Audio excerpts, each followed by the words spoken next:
I will say this. Beal is not going anywhere because I don't think he has enough value. If Phoenix gets knocked out in the first round, especially if this is like a sweep or a 4-1 series win for Minnesota, you will see Kevin Durant and or Devin Booker being traded. Betting above the rim, only on SportsGrid. So I turned it off, I got my sweat done, and I'm leaving. I'm taking my money, I'm going home, and I don't want to talk to you the rest. Oh, yes! There it is. 6-3. Catch the over. The over is hit. The Padres are our heroes. That's yes! how we end the show. That's how we end the show. Oh, what? Let's just sign off. Let's just call it a show. In-game live, prime time, only on SportsGrid. I think they're looking for a space where they can be comfortable, perhaps make some NIL money in the process, but be better set up long-term as opposed to it being 1 year jumping around. You want to kind of get your core players that have been here a couple of years and then go get the high-profile recruit and then supplement at the transfer portal. Inside the transfer portal, only on SportsGrid. Game Time had 35 in the first half, Cam. And then, of course, he did not have another point the rest of the game. Lillard's, it's playoff game time. This guy will show up. He will hit shots. Indiana, you better respond here because I'll tell you, that's a bad loss. We were wrong, Carver. Like, hey, I admit, I was on the Pelicans. This game, I lost. Pharrell Coast to Coast, only on Sports.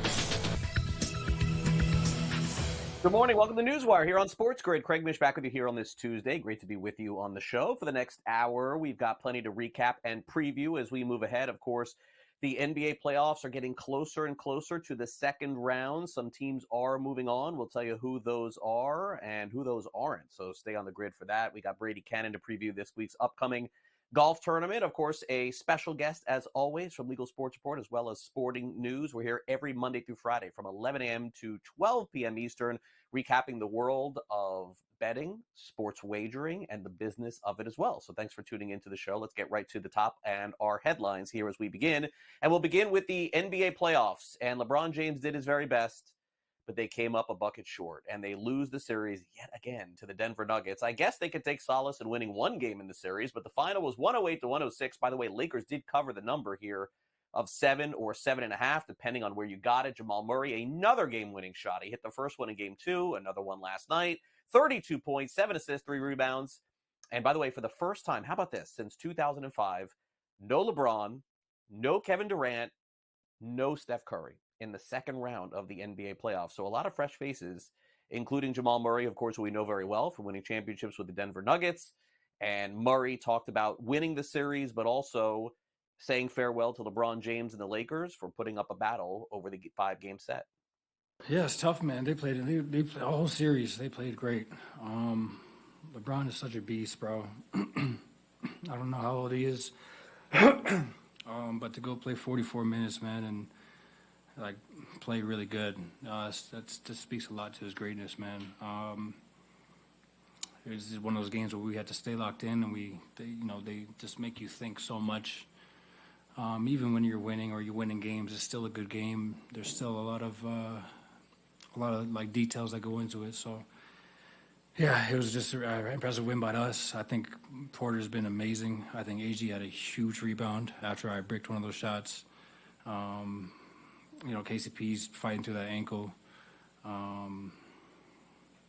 Yoke is being Yoke, man. It's like, I think it's just everybody's locked in. Even when we're not making shots, we're just finding a way to grit it out and just stay together and just take the haymakers that they were throwing at us. So shout out to the Lakers, man. They gave us a great series. It was a lot of fun. yeah, I'm just glad we got the job done on our home court. Couple of close games in the series. By the way, LeBron James after the game non-committal on anything regarding his future. Naturally, this is what LeBron does usually after every season, so take it with a grain of salt. We'll see what happens this summer with LeBron James and the Lakers. Meanwhile, the Miami Heat last year upset the Boston Celtics on the way to the NBA Finals. This year, well, not so much. Of course, they're playing short without Jimmy Butler, but the Celtics imposed their will again yesterday. The final 102-88. Derek White with the game of a lifetime yesterday. 38 points, 15 of 26 shooting. Folks, he made 8 3-pointers and blocked 3 shots against Miami in this game. And now the Boston Celtics take a 3-1 series lead as they head back home, and they can close the series out later this week. Boston, of course, covered the number last night, 10.5 points. But the story last night was Derek White and his all-star performance, and he talked about bringing his level up in play and winning the game. Yeah, I mean, every game I kind of have the same mindset of just try to be aggressive, but just read what the game is telling you, not force anything, and just do what I need to do. And I think I got a couple good looks early, and then my team did a great job of just finding me and just empowering me to stay aggressive. So a lot of credit goes to those guys, JB, JT, KP when he's in for us, like Al. Like I couldn't do it without any of them, and so a lot of credit goes to them and allowing me to get going and get the space that I need. They will now head back to Boston for Game 5. Oklahoma City will now wait for their next opponent as they dismantle the New Orleans Pelicans and sweep the series. 97-89 the final. Oklahoma City wins 4-zip. They cover the number as well. Shai Gilgeous-Alexander, 24 points, 10 rebounds, 3 assists, 2 blocks. Naturally, the leader of Oklahoma City at this point, and it was one of the favorites at the end of the season to finish second or third in the MVP. We'll see how that goes.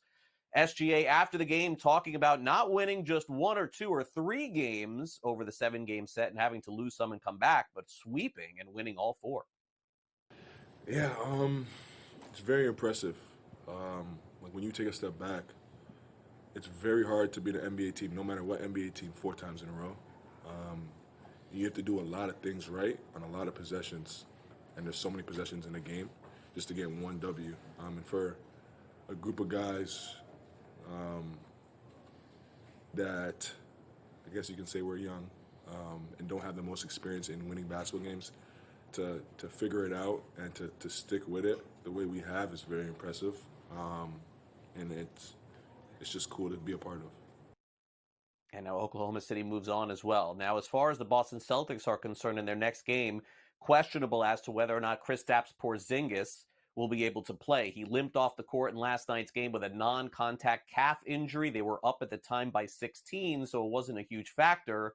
But we'll see indeed what this injury is as this comes out later today. Meanwhile, the head coach of the Minnesota Timberwolves, Chris Finch, is questionable to return to the sidelines. He's undergoing surgery to repair a right patella tendon on Wednesday. It remains unclear whether or not he'll be back for the next series against Denver, and we will see. Also tonight in question is not just Giannis, but also Damian Lillard for the Milwaukee Bucks. They're facing elimination against the Indiana Pacers. The Pacers are 4.5-point favorites. If they win, Milwaukee goes home, but both players at this hour questionable for tonight's game. And also the New York Knicks favored against the Philadelphia 76ers. They're up 3-1 in the series as they play at Madison Square Garden. In the National Football League, a big contract given out. We talked about Travis Kelce maybe retiring. Well, that's not happening. He signs a $34.25 million contract extension, $17 million fully guaranteed, and also gives him a second year as well. 93 receptions, 984 yards last year. Kelce will be back with the Chiefs for years to come. Meanwhile, his brother Jason Kelce announced his retirement last season. He's joining ESPN and will head to Monday Night Countdown. 13 career years in the NFL.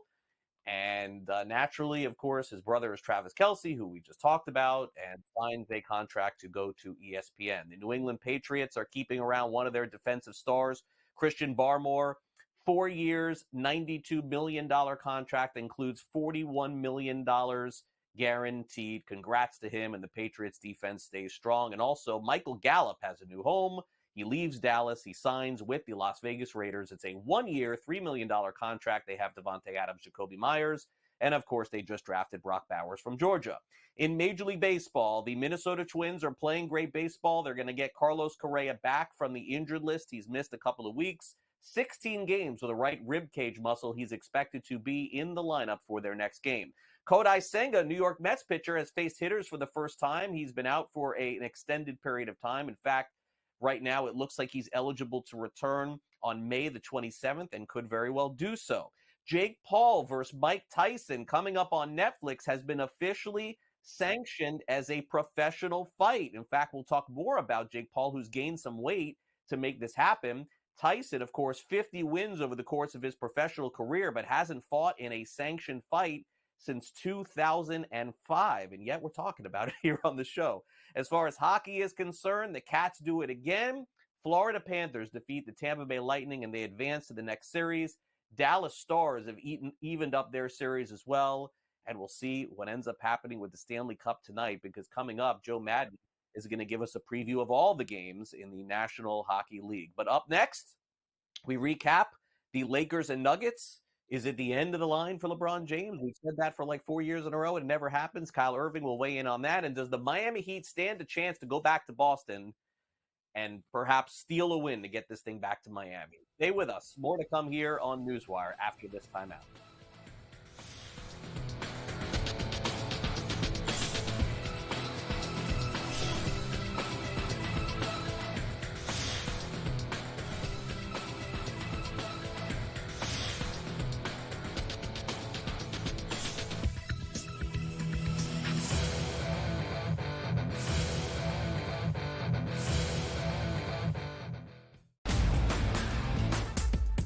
To the 2024 Stanley Cup odds, the Hurricanes remain the favorite, followed by the Panthers and the Rangers. Interesting that they all are coming from the similar side of the bracket. While the Oilers have the top-end talent, I still don't think they have enough depth, and Stuart Skinner does not scare me in depth. So I will take a long series from the Oilers and the Kings, and ultimately I think the Stars are the ones coming out of the West for the Stanley Cup. The Early Line, only on SportsGrid.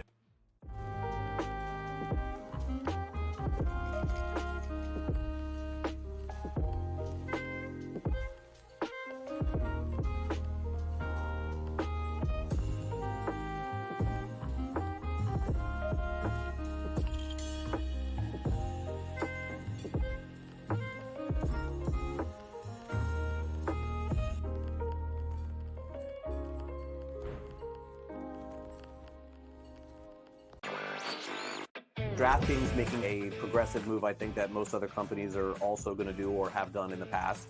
Adding someone from the government, or someone you would say in legislation, to become their responsible gaming leader here. And in this case, her name is Lori Kalani. And it'll be interesting to see if other companies try to follow suit in terms of hiring former lobbyists to head responsible gaming. NewsWire, only on SportsGrid. Game Time had 35 in the first half, Cam. And then, of course, he did not have another point the rest of the game. Lillard's, it's playoff game time. This guy will show up. He will hit shots. Indiana, you better respond here, because I'll tell you, that's a bad, bad, bad loss. We were wrong, Carver. Like, hey, I admit, I was on the Pelicans. This game, I lost. Pharrell Coast to Coast, only on SportsGrid.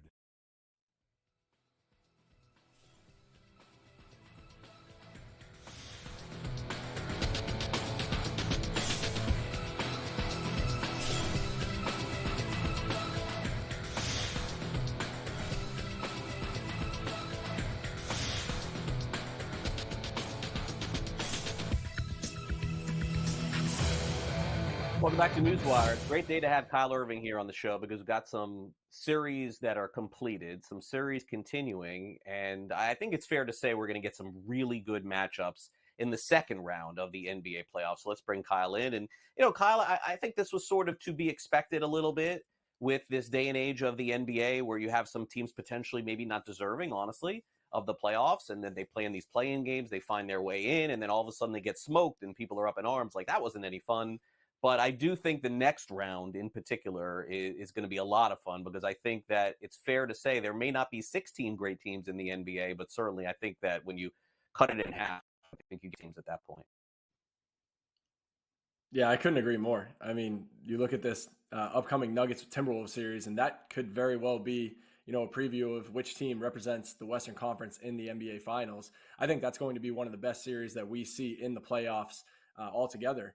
And then, you look at the Oklahoma City Thunder, who just rolled through the New Orleans Pelicans. They're going to be waiting for whoever makes it out of that, what's been a bloodbath of a Clippers and Mavericks series so far. So in the Western Conference, there's a lot to be excited about for sure.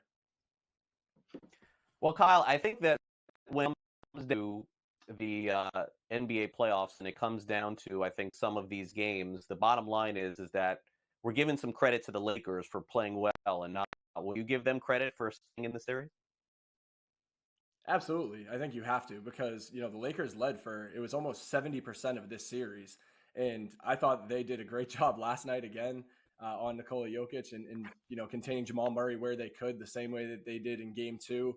But they blew 2 massive leads, and you can't do that against a team as good as the Nuggets. If you let them hang around, they will see an opening where they can, kind of shoot the gap and then make that comeback. And all of a sudden, they have a lead going into the fourth quarter, and it's really tough to take that lead back, especially when you're playing in Denver. But I thought the Lakers did as good of a job as they could have in that series. It was, very, very competitive. You saw Jamal Murray on your show a few moments ago, giving them as much credit as he could for the way that LeBron James played on both ends of the floor, the way that Anthony Davis played. But, at the end of the day, the Nuggets were just the better team, and that's what we saw. It doesn't matter how long they have to lead for. I think they only led for like 59 minutes total in the series. But at the end of the day, Jamal Murray is the guy that you want with the ball in his hands at the end of a game, and he proved that twice in the series with 2 clutch game winners. The first player to have 2 game winners in the same series, Jamal Murray. Yeah, Jamal Murray has been fantastic, and the Denver Nuggets, as you said, moving on that series against Minnesota. All right, so Heat Celtics is going the way that the odds makers thought. Now Boston has won this big game in Game 4, as they'll now head back to Game 5 to close it out. They were big favorites yesterday. Derek White had 38 points. Kyle, I live in South Florida. This Heat fan base is the craziest fan base I have ever seen. They win one game. I was a ticket holder, but like the Heat wins one game, and they're like the cockiest group of sons of you-know-what. And then, it's like silence on my timeline, ever since then. It's obvious. Boston's a better team right now. The Heat doesn't have Jimmy Butler. And so, as somebody who grew up in South Florida, I have no swag right now at the moment. I mean, I hope they keep the next game close. I think that they could potentially win and get back to Miami. But, I mean, in the end, what has anybody seen to make people think that the Heat can win this series? Hey, the Heat have done as good of a job as anybody in winning in Boston over the last 3 years. They have something going on in the Garden, some sort of magic where they shoot better on the road than they do at home, and that's what we saw in Game 2. But I think what we saw both on Sunday and last night was the Celtics turning up the volume on the defensive end.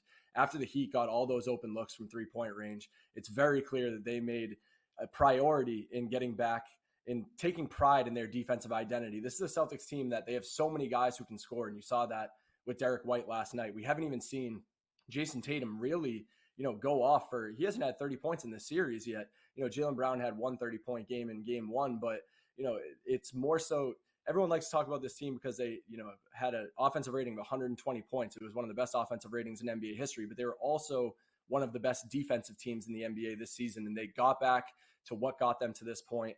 It was the defense. They haven't allowed the Heat to score over 90 points since that massive outbreak with that 3-point barrage that they had in Game 2. And that's a lot easier to rely on than hoping that they can just chuck up a bunch of threes and, kind of hope that 3-point variance carries them through, because obviously the Celtics are a very good shooting team, but when they're getting it done on the defensive end as well, that's when they're at their scariest. And, Kristaps Porzingis has a lot to do with that. And his injury, all of Boston is going to be holding their breath until they get a concrete update on him. It doesn't seem like it's going to be as serious as it was originally thought. They're calling it a calf strain, but we've seen that bubble up for a variety of players in the series. Jamal Murray battled through one last night. Giannis Antetokounmpo still hasn't been on the floor with a calf strain, so we will see what Kristaps Porzingis or when he can get back on the floor. But for now, it looks like Boston does have control of this series. Yeah, they do. All right, guys, we're short on time, so we're going to move ahead here to tonight's games. Let's do 76ers Knicks. Knicks 4-point favorites. I think Joel Embiid is questionable for this one. I do expect him to play. Brunson got hot in the last one. He had 47 points. What do you think? Another close game tonight, Kyle? Probably, right? I do think it's another close game, but I would trust the Knicks -4 more than the 76ers +4. It just feels like the Garden, that atmosphere has been out of control, and the way that Jalen Brunson is playing right now, and the way that supporting cast is playing around him, I don't think the Knicks are going to give the 76ers much more life in this series because they know if it goes back to Philly, they could easily force a Game 7 where anything can happen. So give me the Knicks tonight. All right. Magic at Cavs. Cavs win easily first 2 games. Magic win easily next 2 games at home. Can we get a close game here? Can Orlando keep it close? This is the most bizarre series of the playoffs. I actually like the Magic to win this game tonight outright. I trust their defense more than I trust the Cavs offense, only because Orlando, that's the only thing that's been consistent in the series. Orlando has held the Cleveland Cavaliers under 100 points in every game so far this series. So I'm going to trust the stability of their defense over the instability of either team's offense. Yeah, and finally, Pacers, Bucks. It says Giannis probably not going to play. Damian Lillard also questionable or doubtful. That doesn't seem right if Indiana's only 4-point favorites. So either something's got to get adjusted before tonight's game, or Lillard's playing. I kind of like the Bucks to extend the series another game. They didn't have Bobby Portis, and I really like the way that they fought on Sunday. They kept that thing close the entire way. So I really think that, the Bucks can cover this at home and get back to Indiana, and then it's going to be really difficult, but they're going to hope that they have Giannis back for that game. Yeah, we hope so. All right. Thanks for coming on, Kyle. Appreciate it. Thanks for having me, Craig, as always. We'll hear from LeBron next.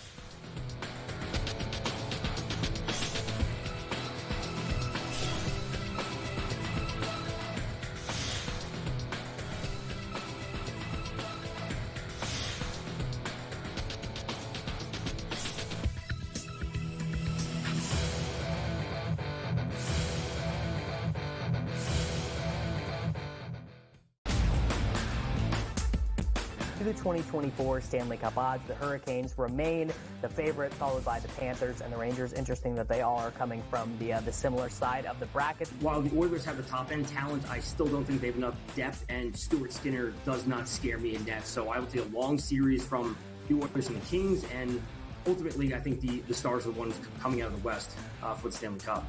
The Early Line, only on SportsGrid.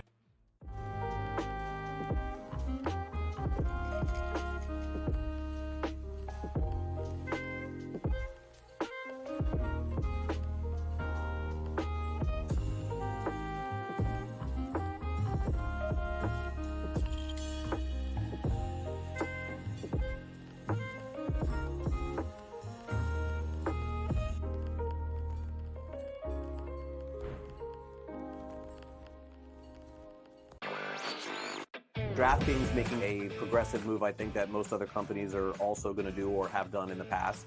Adding someone from the government or someone you would say in legislation to become their responsible gaming leader here. And in this case, her name is Lori Kalani. And it'll be interesting to see if other companies try to follow suit in terms of hiring former lobbyists to head responsible gaming. NewsWire, only on SportsGrid. Game Time had 35 in the first half, Cam. And then, of course, he did not have another point the rest of the game. Lillard's, it's playoff game time. This guy will show up. He will hit shots. Indiana, you better respond here because I'll tell you, that's a bad, bad, bad loss. We were wrong, Carver. I admit, I was on the Pelicans. This game, I lost. Pharrell Coast to Coast, only on SportsGrid.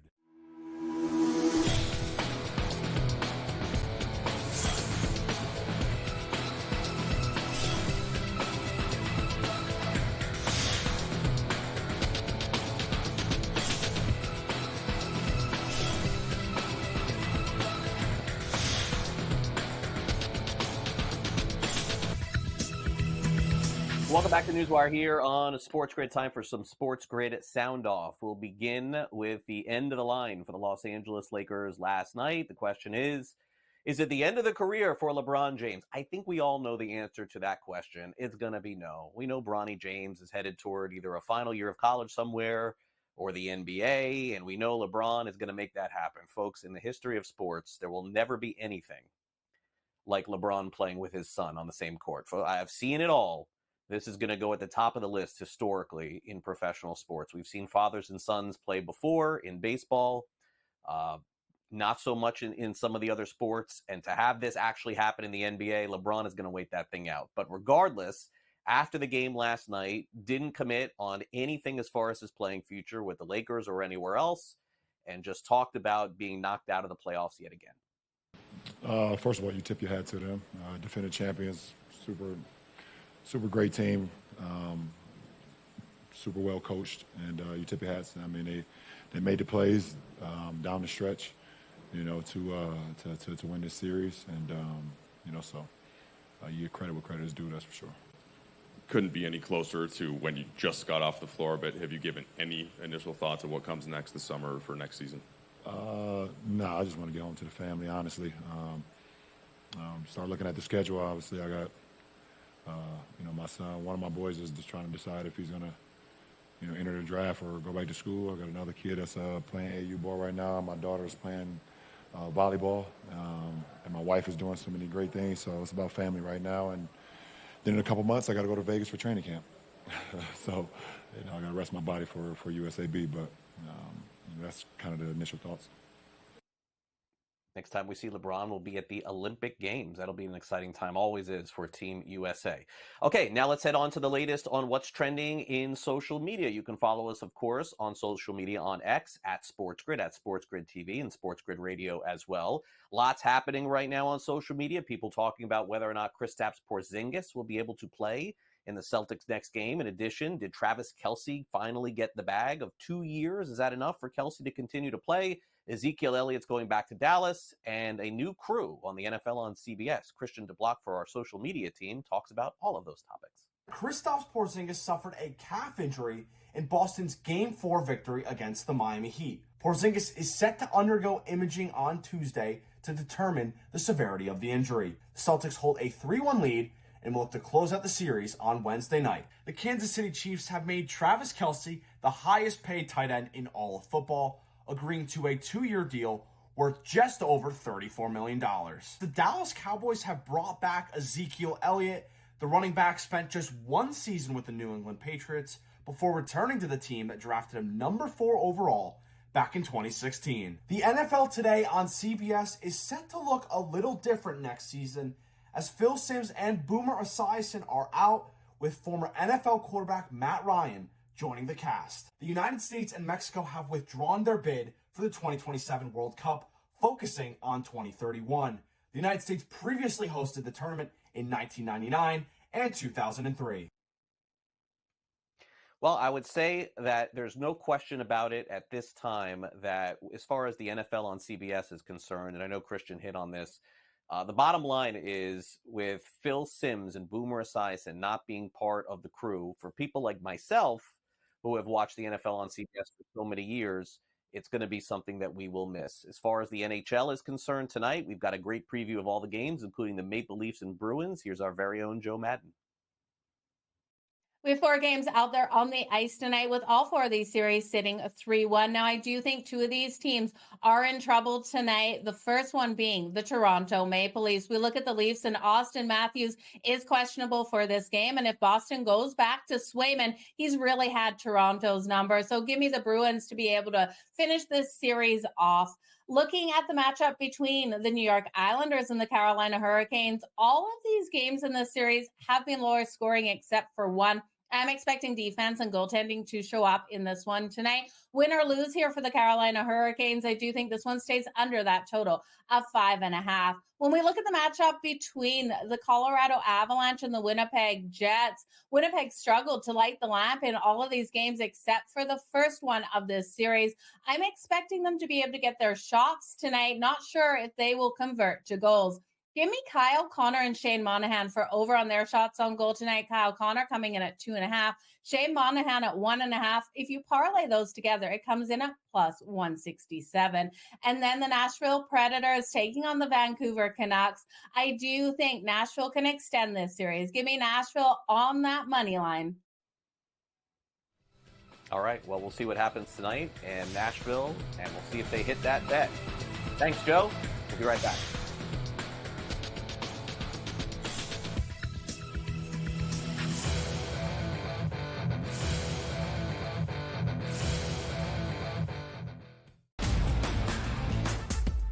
To the 2024 Stanley Cup odds, the Hurricanes remain the favorite, followed by the Panthers and the Rangers. Interesting that they all are coming from the similar side of the bracket. While the Oilers have the top-end talent, I still don't think they have enough depth, and Stuart Skinner does not scare me in net. So I will take a long series from the Oilers and the Kings, and ultimately I think the Stars are the ones coming out of the West for the Stanley Cup. The Early Line, only on SportsGrid.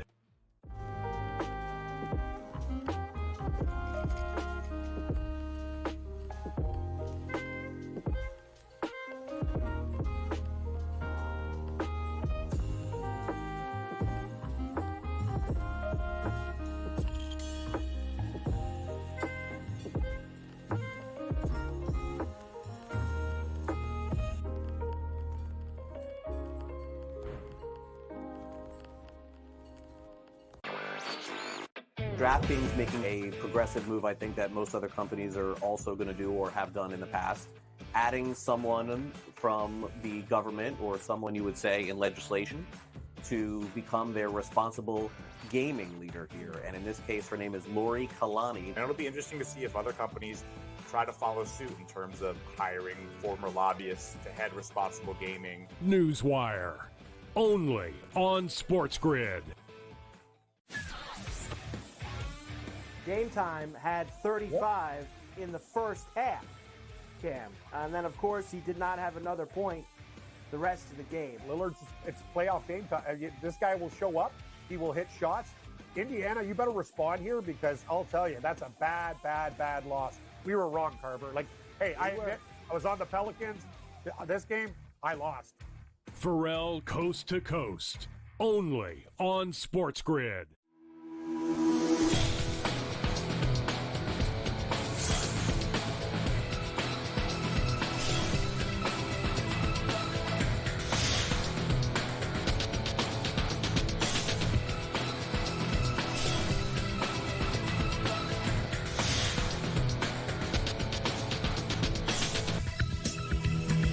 Welcome back to NewsWire here on SportsGrid. We got Matthew Waters from Legal Sports Report. We'll touch on a number of different topics. We'll start off with an update on Oklahoma as we bring him in.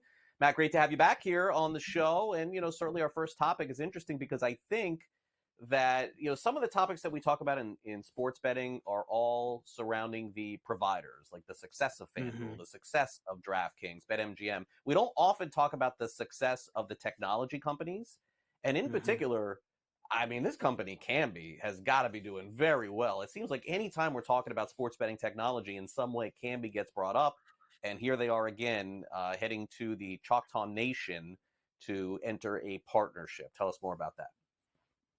Yeah, Kambi, frankly, Craig, is a fantastic little company. They have a terrific sports betting platform, but they also have a lot of different services that they call modular. You can kind of build what you need with their program. So that's why you see a lot of smaller companies choosing to use them and a lot of tribal nations. When it comes to the big guys, these profit splits just aren't feasible for some of these smaller operators and certainly the tribal nations who use this money to take care of their people. So it's not a shock at all to see Kambi partnering with the Choctaw, but this is a lot bigger than it really seems on the surface, Craig, because while they are the Choctaw Nation of Oklahoma, this is a national deal. And the Choctaw are serious about gaming. They have 4 casinos, but most importantly is they have one casino that's about 90 minutes from the Dallas-Fort Worth area. And I think that's what we're talking about the most when we talk about this partnership, is that this is huge potentially for Kambi when it comes to Texas sports betting. The Choctaw are known in Texas. There's 8 million people in that Dallas-Fort Worth metroplex. So just think about that first. They are the gambling partner of the Texas Rangers, and they also have a free online casino that you can sign up to and go online and play a little bit. And, it ties to your account that you have with them at the casino. So they have definitely a database already started for Texas. And so I think while, yes, this is a great partnership for Kambi overall because quite frankly, they've been losing U.S. business when these bigger operators see that it makes more sense for them financially to own their own technology instead of be paying a third party. So we had DraftKings step away from Kambi. We had Penn and Barstool at the time step away from Kambi. So this is huge for Kambi to get another national deal like this. But really, this is, for me, focusing in on Texas. And I think Kambi could really benefit here. I think that's a really strong partnership when you talk about that area of the world for Oklahoma and Texas. The only problem, of course, with this, Craig, is Texas is a long way from legalizing sports betting. They only meet in the odd years, right? So we have a session coming up in 2025, but Lieutenant Governor Dan Patrick has said the votes just aren't there, and he's not going to try to find them. They have to come to him. So Texas doesn't seem like it's going to be happening anytime soon. And, Oklahoma, where this partnership is based, it's a headache there between with the legislature and tribal, trying to figure out exactly how to do this and how they want to do it. The governor a couple years ago tried to force it through in tribal compacts with a couple of smaller gaming tribes. So, the two states that this is kind of focused on are up in the air right now, but it is a national deal. And so we could see Kambi entering other states with the Choctaw, which would obviously just be great for their bottom line. That's really been the big story for them in their earnings calls. They're looking for new partnerships. They're looking to add more customers to really well up that bottom line to make sure that they have business in case another U.S. operator steps away. And this was a great deal for them to sign.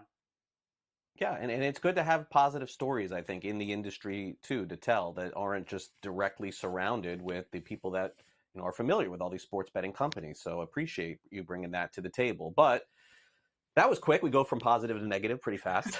Okay, let's get to the CEO of Caesars, who is concerned about what is to come with sports betting regulation. Generally speaking, I think it's fair to say, we could use all the cliches. We put the cart before the horse. It's the wild, wild west. I mean, that's sort of where sports betting regulation is.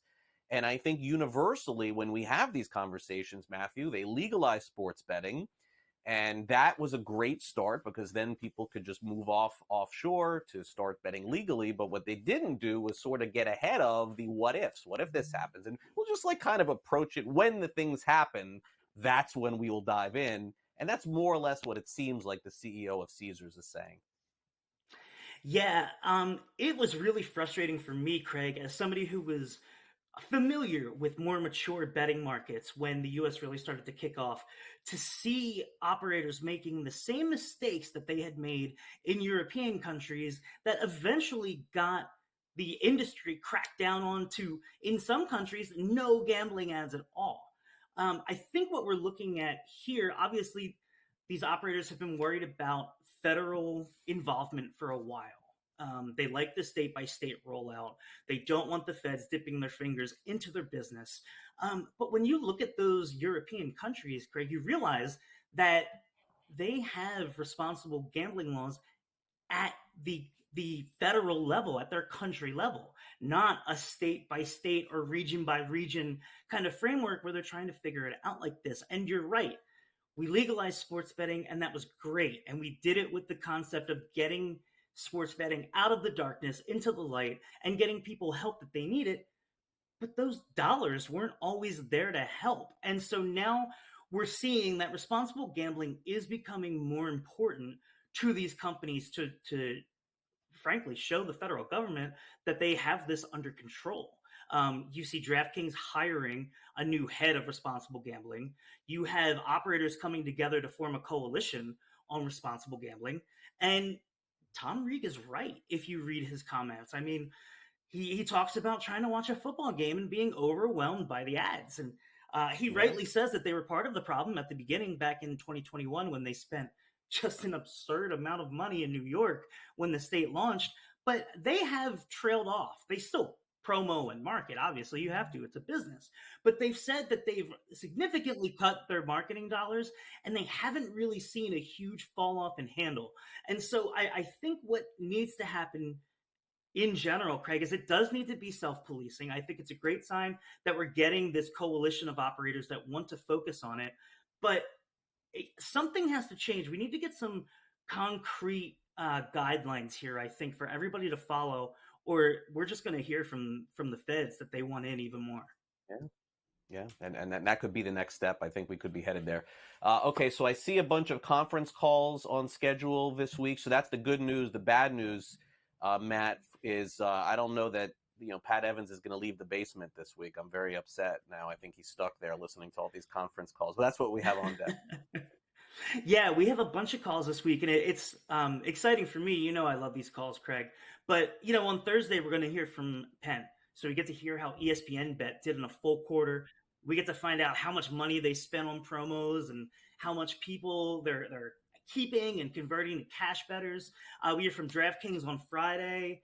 We hear from Rush Street on Wednesday. So we're going to hear, and Caesars is tonight. So we're going to hear from a lot of these books about how they're doing with the new entrants coming into the market in ESPN Bet and Fanatics. And Craig, I'll be here on Friday afternoon to hopefully wrap up some of those calls with you. So by the end of the week, we'll have a good idea about what these new companies are doing to the existing market and what the existing operators are doing to stave them off. All right. See you back here Friday, Matt. Thanks again for coming on NewsWire. Great stuff as always. Have a great week. Thanks, sir. Appreciate you. All right. Coming up next, time to dive back into the PGA Tour. Byron Nelson coming up this week. We'll recap the Zurich Classic. Brady Kannon joins us next here on NewsWire. So stay with us here on the grid. Don't forget, coming up, by the way, top of the hour, the early line, followed by Coast to Coast. We'll be right back.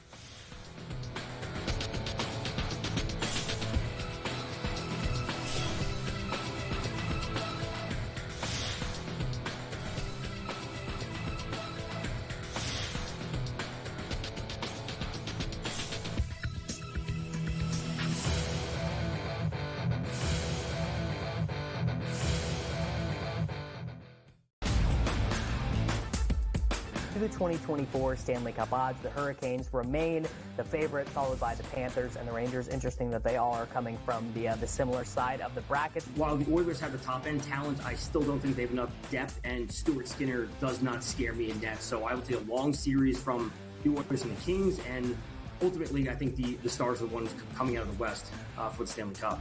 The early line, only on SportsGrid.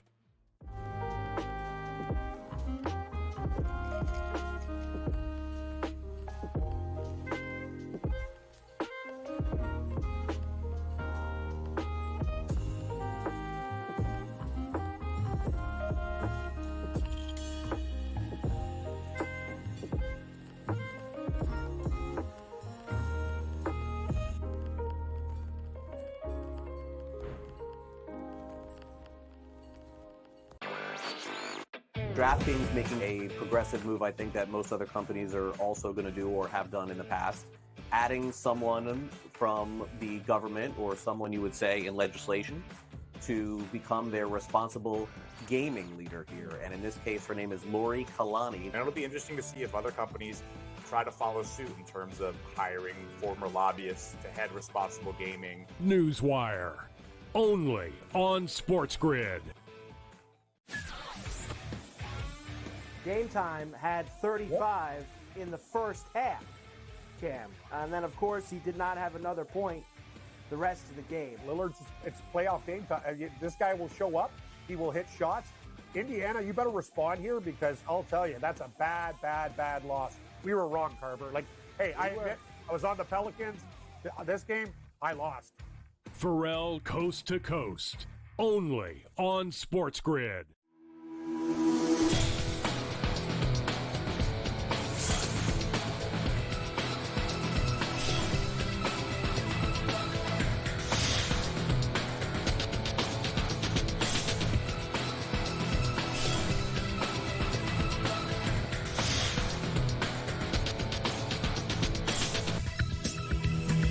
Welcome back to NewsWire here on SportsGrid. So much was happening last weekend that if you did not watch the event on the PGA Tour, this is the first week where I probably would bring on Brady and say, I understand, because it was just so much happening, right? I mean, we had the NBA, we had the NFL draft, and it's like not a lot of the big names. Some of them, I guess, were playing in the Zurich Classic, Brady in New Orleans, and so I was guilty of that. I mean, I had so much other things going on and watching that I didn't catch any of this past week's tournament. I know that this is what you do, and you have columns every week, so you have to participate in it. But I would not call this match play or whatever it was a dud. It just was not the primary focus for a lot of sports fans, I'm guessing, this past week.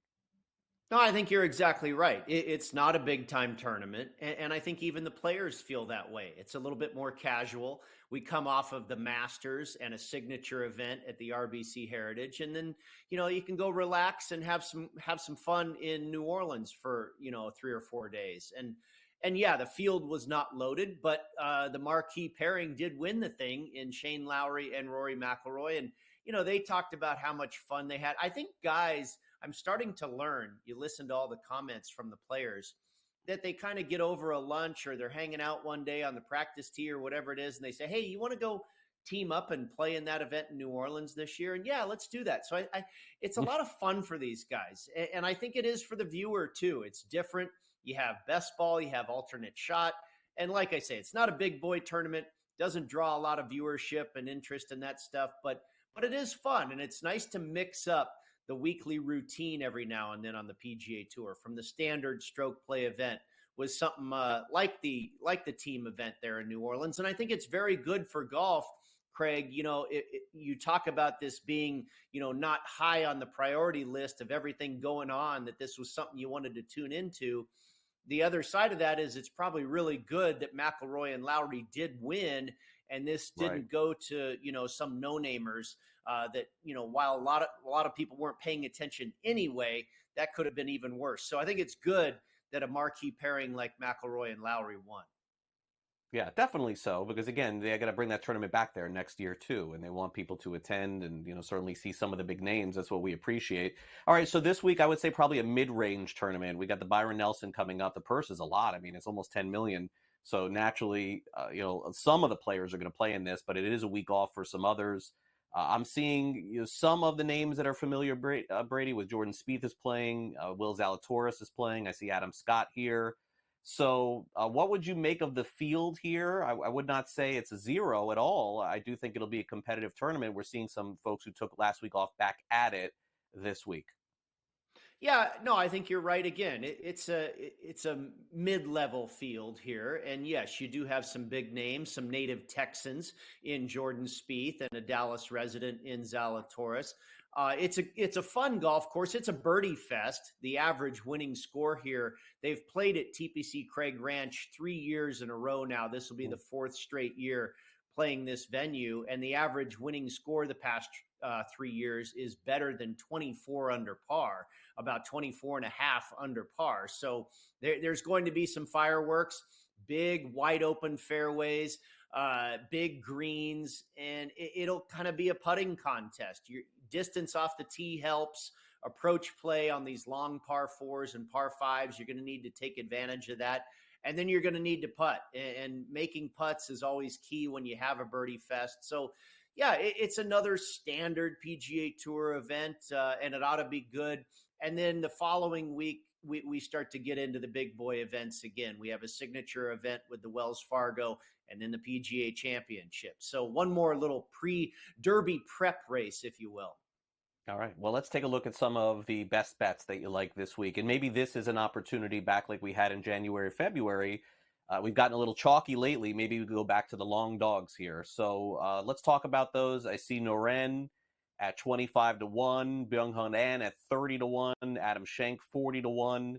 And so these are some real dart throws here, Brady. What do you think? You think that any of these have a real shot to finish or maybe get a top 10? Absolutely.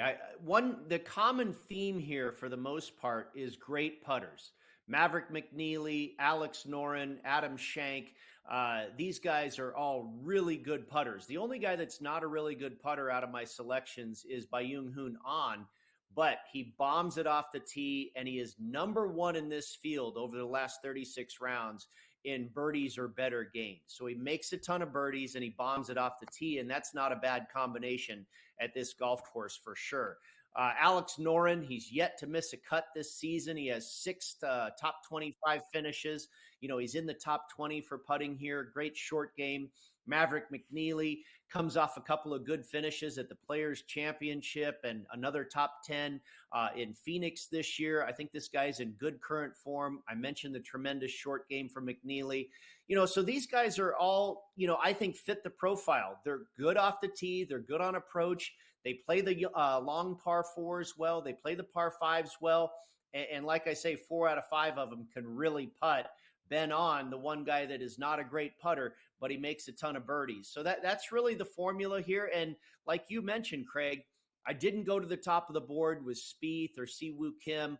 I think it is a good week where you could definitely see possibly even a triple-digit long shot win. I kind of stayed in that mid-range from 25 to 50-ish with some of the better players in the field, and I'm comfortable where I'm going there. I like the longer odds, but I don't want to go with too much of a dark horse. I'm going with talent that should be able to at least cash a top 20 finish for us. Yeah, I like that. I don't like getting those texts from Brady at like 2 a.m. He's on the West Coast. I wake up, I'm like, what is this? Is this a text from Brady on who's going to win this tournament? You're usually right, but the thing is so late at night, I don't see it till the morning. Okay, the end game you have has been good for us this year. I I mean, always Scotty have my quote. Scheffler is a blessing, right? It's like Saturday night. I said, Craig, Scotty's going to win the RBC Heritage. Like Craig, 3 Scotty's a.m. going to win. We're missing him right now. My wife's like, who's this Brady Kannon at 3 a.m? We were out of time. We don't have time to do the draft. I thought we would. We'll bring you back, Brady. We'll do the draft. Thanks again for coming on. Appreciate it. You bet, my friend. We'll see you soon. All right. You follow Brady Kannon, of course, on social media here on SportsGrid. Also writes a column for golf.com about who's going to win the upcoming tournaments each week. Must read. We'll be back to wrap it up next.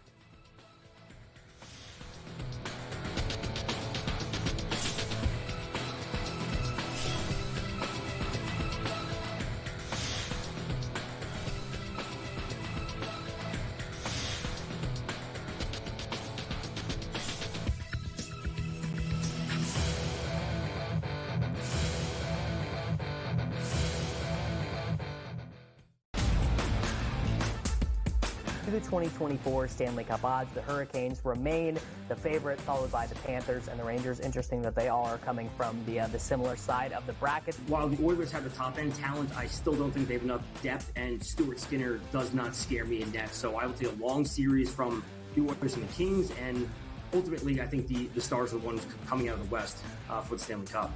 The Early Line, only on SportsGrid.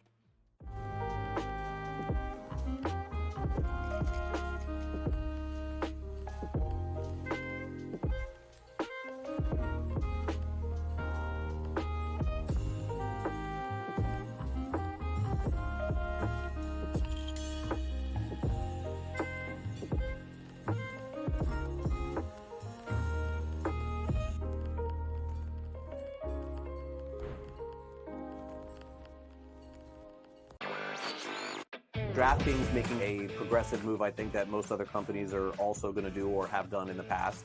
Adding someone from the government or someone you would say in legislation to become their responsible gaming leader here. And in this case, her name is Lori Kalani. And it'll be interesting to see if other companies try to follow suit in terms of hiring former lobbyists to head responsible gaming. NewsWire, only on SportsGrid. Game Time had 35 in the first half, Cam. And then, of course, he did not have another point the rest of the game. Lillard's, it's playoff game time. This guy will show up.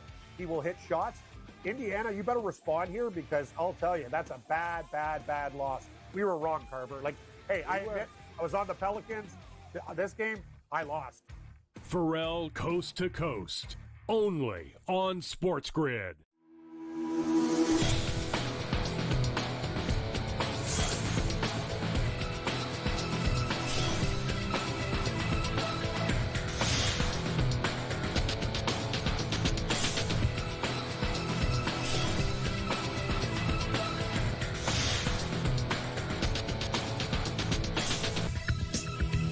Welcome back to NewsWire. Cinco de Mayo is coming up this weekend. For a lot of people, it's fun and celebration, naturally. For Netflix, it's going to be the same because I have a feeling a lot of people are going to be tuning in to watch the live event on Netflix called The Greatest Roast of All Time. And this is a roast of Tom Brady, future Hall of Famer, greatest quarterback of all time, probably most would say. A lot of people involved in this, by the way. Randy Moss, Julian Edelman, Drew Bledsoe, former Patriots quarterback Rob Gronkowski.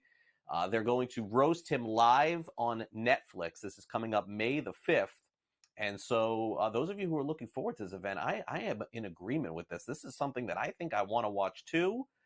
Netflix has some really big events coming up. We'll talk about another one of those soon as well. But as you can see, they're getting into sports and getting into more live programming. And so the streaming of this big event is coming up over the weekend. So we will talk about it, obviously, after it happens. I don't know if we're able to use any of the content here on the show, but naturally it should be interesting to hear Drew Bledsoe talk about Tom Brady, because Bledsoe went out with an injury. Brady came in and never looked back and went on to have the greatest career in the history, arguably, of the National Football League. Okay, speaking of the National Football League, you may have missed this last week, so we thought we would bring this to you because this does not happen very often when a player gets drafted in the NFL but has never played a single NFL down. This is a true story. The Buffalo Bills drafted a player who never played college football. His name is Travis Clayton. He's a former rugby player from the UK, and he was selected by the Bills with the 221st overall pick in the draft. Keep in mind, this is not a kicker.